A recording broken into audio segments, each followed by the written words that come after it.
The Arknights Endfield official release special program was just released, and I was sponsored to take a look at it in a YouTube short on stream, and I did. And honestly, it was probably one of the best Gacha live streams that I've seen. Now, I will immediately preface this entire thing by stating I haven't really watched that many. I've watched a couple Genshin ones. I've watched like one Honkai Star Rail one or part of it. I've watched one Zenless one, an Arknights one.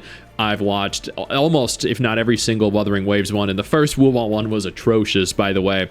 They've vastly improved, but Arknights Enfield's one was actually incredibly well done.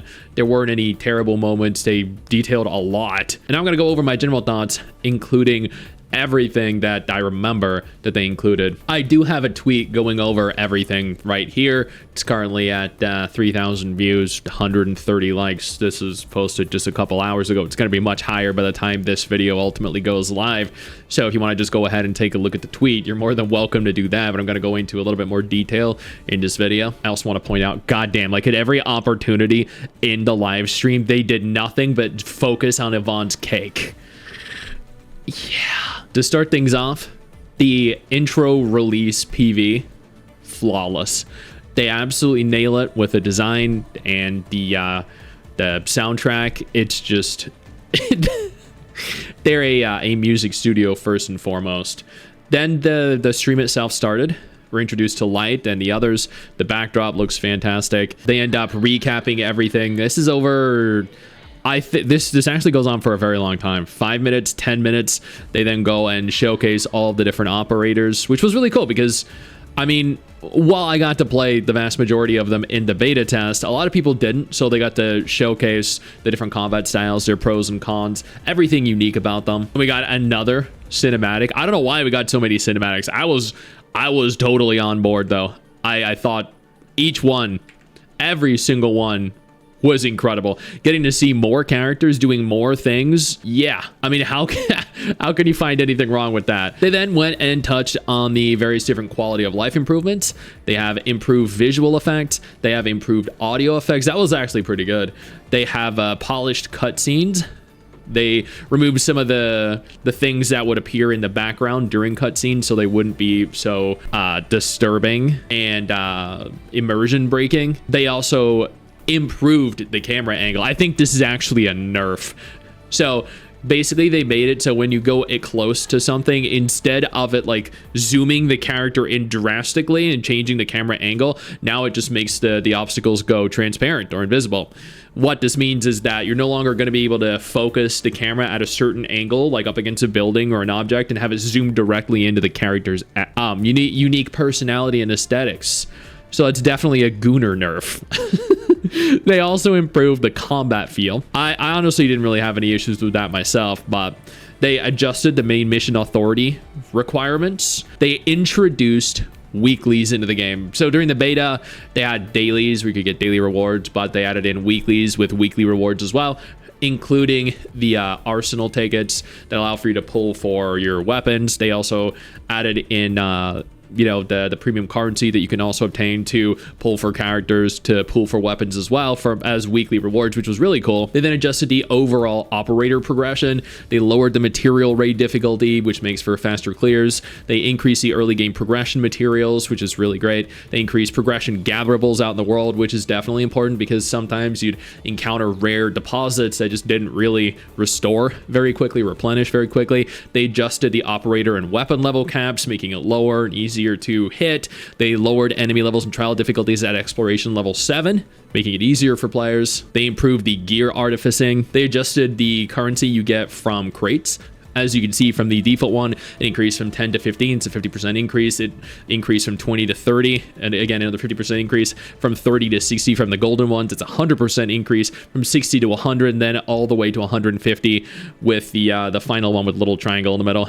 So that's a pretty significant boost. Now, you do need 5,000 for a 10 pull, but at the rate that they were at, with people being satisfied with how it was, this is nothing but a net positive, which sounds absolutely fantastic. They added the 120 FPS option, which is going to make gameplay a lot smoother. They added frame generation technology. They added ray tracing for mobile. They also added controller support for mobile, which is fantastic.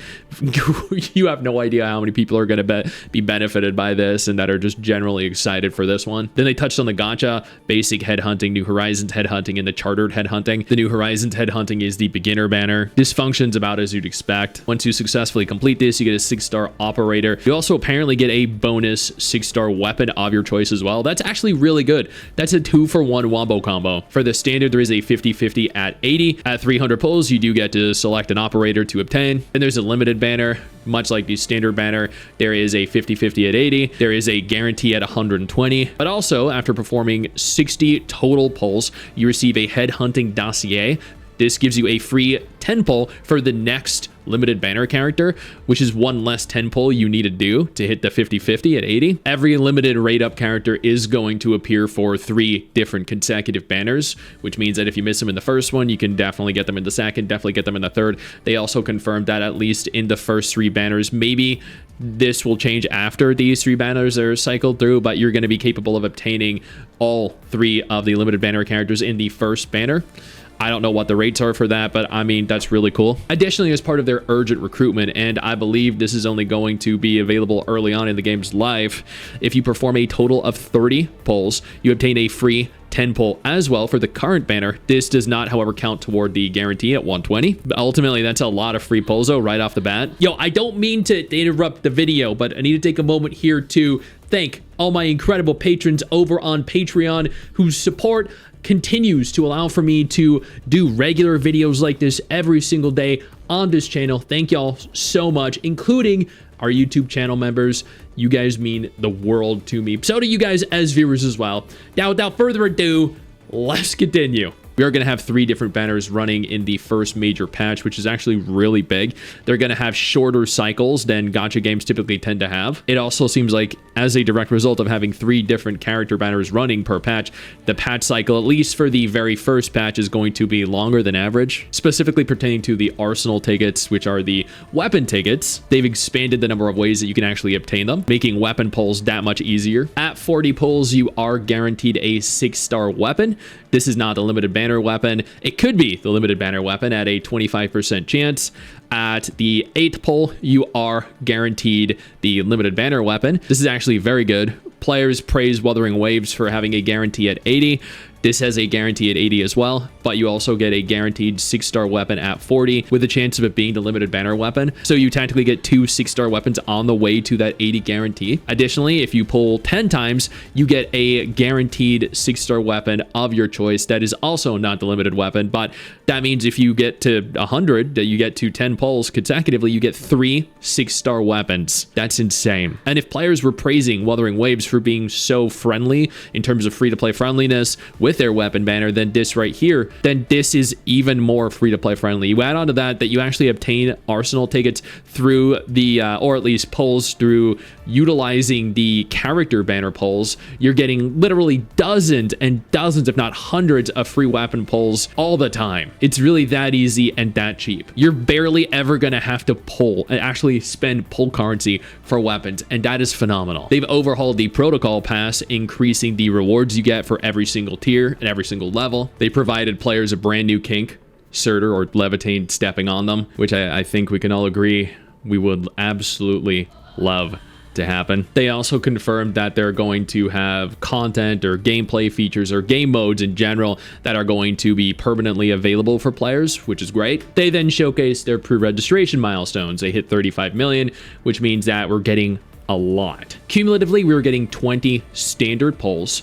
We're also getting advanced combat records and T-creds, including the 5-star operator Sunshine. The game is officially releasing on all platforms on January 2nd. The pre-download starts on January 20th. There's a pre-draw event going on. I believe this is a web event. You can get a 5-star weapon guaranteed within 10 draws. They've confirmed that there is going to be a story with Perlica as the lead character available. This is set 10 years before the events of Arknights Endfield. They have a manga that's going to be available. They have a variety of different collabs going on in Thailand, Brazil. I think Indonesia was listed. The USA and Canada was listed. Thailand and Malaysia. That all sounds really cool. At 2 different points in the stream, they gifted a bunch of premium currency and materials to help upgrade characters. As part of the release celebration, we get a lot. Not only do we get Aya Fiala, Aya, the beautiful Ardelia in this, and her 6-star limited weapon for free. Yeah, you don't have to pay to pull her. She's just available for everyone at release. But you get 5 free pulls for the Firewalker's Trail, which is Surtur or Levitane's banner. You get 5 free pulls for the Messenger Express and 5 free pulls for the Spectral Splendor. That's for each limited banner character. You get 60 total standard pulls from leveling up, and as part of the pre-registration milestone, you get 4 10 pulls for the New Horizons banner. You get 4,000 Aura Barrel. You get a curated weapon supply, and then you get 10 Cosmic Voice issue certificates. Oh, and did I forget the 12 chartered headhunting permits you get as well, just for the sign-in rewards for literally logging in each day? It's crazy. Genuinely insane. I don't know why they're offering so much, but they really are. They then went ahead, showed more gameplay, give us a little more of a cinematic experience, and it was fantastic. Genuinely, this right here is probably one of the best live streams I've ever watched. I can say that as a guarantee. I love this. I love every minute of it. Again, I made a tweet going over everything. I don't know if there's anything I missed. I did miss Yvonne's cake. I didn't showcase it on in a video here. I do apologize.